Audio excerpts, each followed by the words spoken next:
Hello, time travelers. They're like cartoonish versions of DeLoreans. So this is a set I've been looking for several years now. It is the Back to the Future set from each of the three movies, but I think it was only sold at Universal Studios Japan, so it's kind of rare, hard to find. Well, it took me 2 years. Alright, I guess it's probably not rare, it's just it took me long, the price. For the price I paid, it was hard to find. Okay, well, we got a nice image from whatever. I don't know why there's a dinosaur there. Oh, was that in the movie? I can't remember. What the heck is this? Oh, Mr. Fusion, the energy reactor, some screens maybe from maybe the dashboard in there. Oh, the wheel mechanism, the floating one. Unfortunately, I already 3D printed my own floating tires, but they look nothing like this. I couldn't find images of what this is supposed to look like based off of the actual movie cars. So it's obviously very dark in the movie that you're trying to hide all that. This set came out in 2005. Okay, and then Institute of Future Technologies, illegible text, and again, some sort of electrical diagram of some sort, illegible though. Alright, I believe this might be new. Oh, yeah, I think I just cut through that tape. Or cut through this one at least. I'll back out a little bit.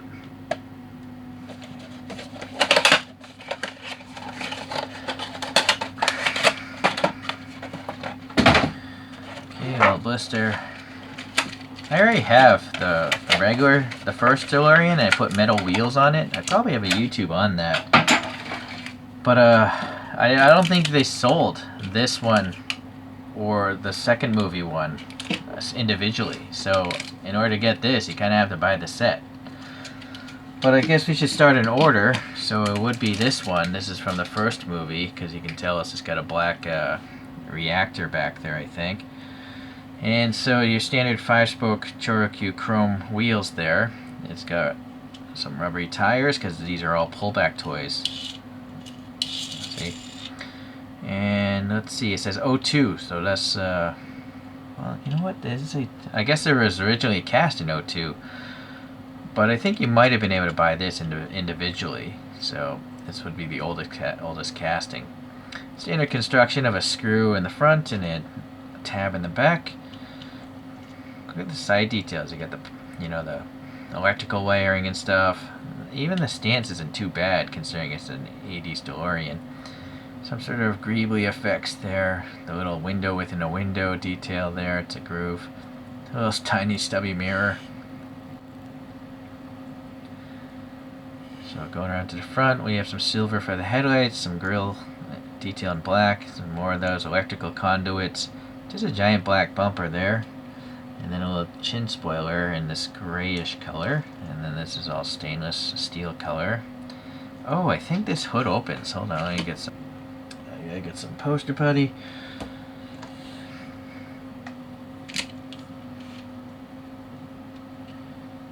Maybe it doesn't. I thought I remember it opening, but I mean it definitely looks like a separate piece, but maybe I'm wrong.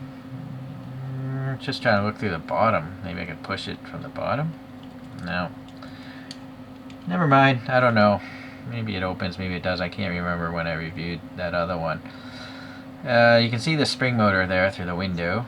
And this side is, well, actually it's not identical. This is a totally different set of greeblies than that side.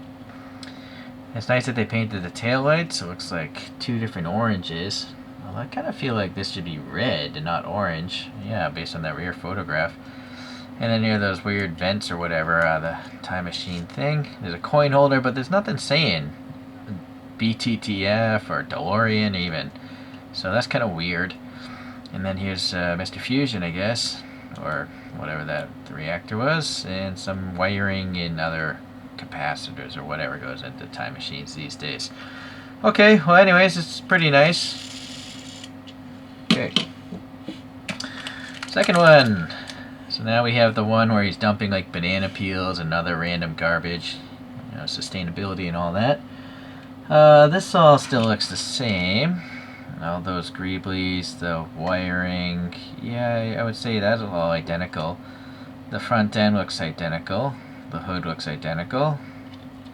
This side here, that also looks identical. So really I think it's... And then the taillights again, they're not really red. You know, they look like a darker orange and light orange. But I guess that's the difference there. You have a little white thing there. And I think that's the only difference that I can pick up on, right? Even those weird, the wiring and stuff ahead of it. Huh. I wonder if they just glued this white thing on to this thing. Although it does look like it's actually part of that same casting. They just modified the mold, I guess. Alright, well, not much to talk about there. So the third one, though, has unique wheels, like the old Western wheels there, hubcaps and stuff, so that's nice. But again, this all looks identical. Oh, but here we now have a different hood. And does it open? No. So what I'm thinking, that's why there's a hood line. They were future-proofing for this one, where they would swap out the hood. Okay. So I guess that makes sense. Over here, that's all identical as before. Yeah, it's weird, there's no sticker. And then that's all the same as the last one. So I guess it's a progressive series of modification. Stock, different Mr. Fusion, and then they added a different front hood.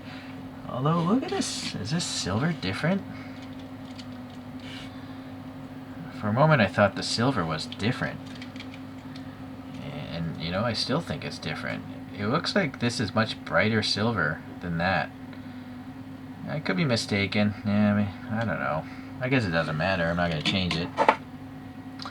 So I'm going to do some wheel swaps here. I looked at DeLorean wheels, and they have a lot of spokes. It's like 50 spokes. I couldn't fit 50 spokes because the resin would fill in all the gaps. So this might be like 40 spokes or something. I can't remember. But there's no way I could have air passing between the spokes. It's just too tight of a detail. You just can't shrink something down 64 times and retain all the detail. So as far as taking any ChoroQ apart, you basically unscrew the front end like this, and then this tab, you gotta kind of clear it. Sometimes you have to trim down the tab. It seems to be problematic very often. They don't design these to be taken apart. They are children's toys after all. So yep, I'm having an issue here.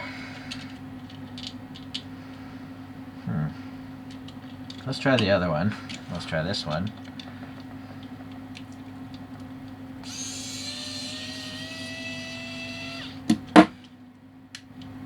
That does not want to come apart. I wonder if they glued this together. Usually the front end comes up quite easily, but something's trapping it. I don't know. I'm going to have to go off camera here. No, it was just some stuck paint. What I did is I wiggled it and it came off. I didn't have to modify anything. It's so cool that they can take this one piece of clear plastic and then paint it to look like a real, well, a cartooned object. So let's see if I can wiggle this thing free. Yep, there it goes. And then let's see if this tab is not going to cooperate with us or not. Come on, there we go. Alright, so that's very good. So I gotta squeeze, or, well, it'll be easier if I undo this tab. There's a production dial, 07.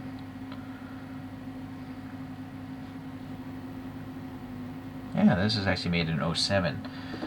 So maybe they just continue making this set because, you know, people are always going to go and ride this ride over there at Universal Studios. So that's encouraging because, you know, you can still hopefully buy it at a decent price. Ah, boy. Alright, so I'm going to have to tear this off. Alright, so I guess I might as well continue showing what I'm doing. I put them in some tight pliers to get the other wheel off, and then I took the tires off. Those will be reused.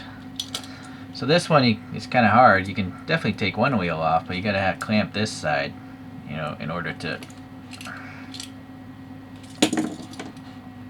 twist off the other wheel. And these tend to gouge into your hands, so you might want to use pliers. Alright, so that is set for that one. Might be easier also to take the tires off first while they're still on the axles. And pleasantly, the tires are still rubbery. They're still soft. They don't seem to be cracking. So this, nope. It's just gonna be easier if I do this.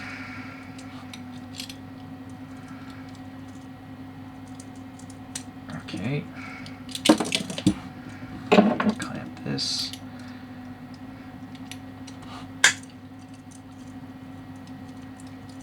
So it's knurled. You're basically just grinding the plastic hole out. And I gotta reuse these axles, so that's why I'm going through this effort.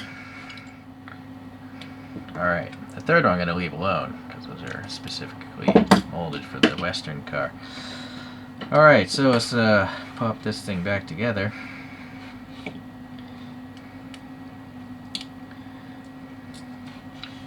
So we got a bunch of 3D printed wheels again.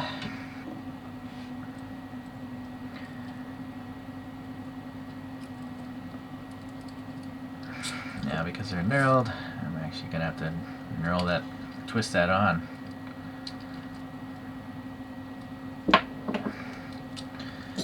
You get the idea? Then I'll take the front one, same thing. I'm going to have to drill out these holes a little bit. Yeah, so I'm going to come back. So here we are. I guess I'll quickly go over each of them. So yeah, the first one, not much to it really, just got some DeLorean wheels.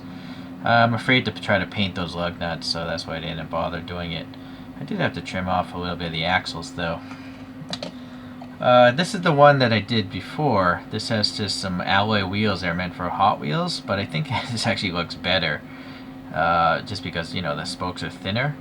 Granted, it's, I guess not really a DeLorean wheel though. I just like the shininess, although the DeLoreans didn't have shiny wheels. And then the flying one, this is a Gundam stand that I melted a rod into.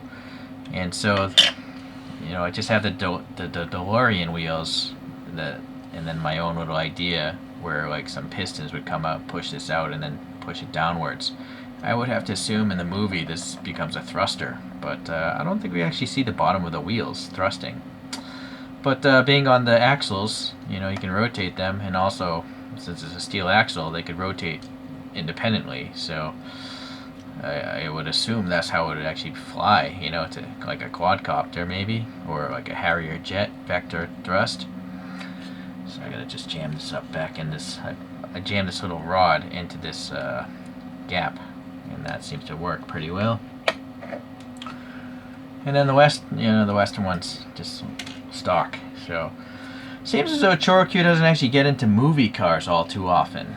They did a bunch of Batman ones. This is the '89 Batmobile one, so I'm a big fan of that car, and the movie was alright. This is from a cartoon movie called Lupin the Third, although I think Lupin the Third was a TV show as well. This is actually quite large, but it's a cartoon, so it doesn't fit into the realistic versions.